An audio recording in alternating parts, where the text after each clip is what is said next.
at it. If you want to take a look, it's kind of muddy over there. That's the reason why we're not doing the dedication there. While the rest of the crew kind of gets in here. What is it that we're looking at? That's Unit 3. Oh, the new unit. The new unit that's still being worked on. That's Unit 3. Unit 3 is out there. Unit 2 is directly out here. It's a grain. Oh, I'm sorry. All right. Where is Is it is it that? the grain salad? Or it's that? That's it. That's it right there. For those of you that just came in, out here, this is control room. We pretty much control everything that can happen. How many of you remember the China syndrome? Anybody? Okay. Only old people. Only old people. Hey, that's right. That's right. China syndrome. What we got here are three different boards. You can see them. This board over here, that section over here, deals with pretty much everything in the switch yard, transmission of electricity. And so the lines you see running, the lights that you see actually operate breakers. They're operated now by computers, by SCADA system, which is actually down at our dispatch system right now. So that really, we don't have a whole lot on this. Next we have Pete Garcia. He's been a control room operator. He's a chief operator and been a control room operator for 3 years. He knows this place.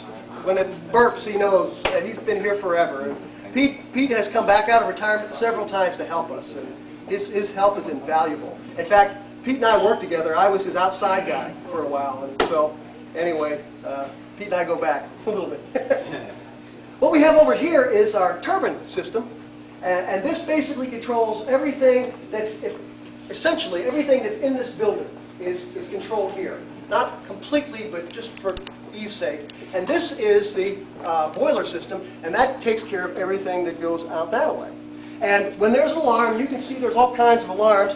It'll sound like, just like that, all right? And that's a test. That's what it works at. But whatever it is, that will let you know what is going on, and then the outside guy, we have 3 guys on the shift from SEAM unit. Larry's the outside guy here, he's equipment attendant. Pete would be the chief operator, control room operator. Today, he was the one who was operating Unit 2 and just shut it down. Did you hear Unit 2, by the way, when you came in? It was running. How many megawatts was that? 47. So it was making 47 million watts of power while you were sitting out there listening to Dan talk. And you didn't even know it was on. It's pretty astonishing. Anyway, Pete's controlling it today. He's in control. And hopefully we're going to be able to open it up. It may not be ready. It takes an hour. I think it's already on. Oh, great.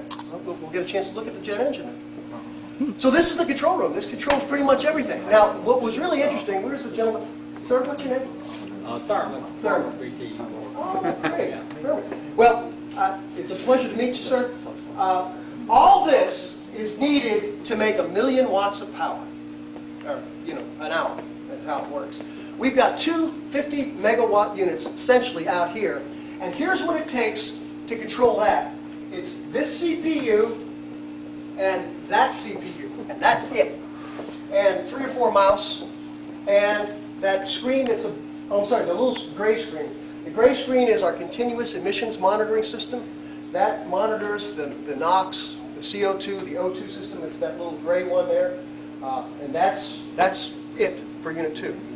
2 CPUs on the control room as opposed to all this. You guys do the math, especially you guys that are in computers. This is essential. I mean, now when Unit 2 or Unit 3 breaks, we used to be able to go out with a cheater, which is a big old piece of pipe with a clamp on the end, and a hammer and a chisel, and beat it into submission. Now, we can't. We have to call all y'all out there to come in, and it's plug the program in, run the program, run the diagnostics, you're done. And $5,800 later, after 15 minutes, it runs like top. And I have no idea, it's all magic to me. I can understand this stuff, but this stuff here is where the future is. It is without a doubt, power generations, it's within the computers and computer diagnostic systems. So, that's how it works. Let's take a look out at the turbine here. We'll go out and look at this. Thank you, sir. Appreciate that. We had a chance to go in the relay room. It's really astonishing to see what that does.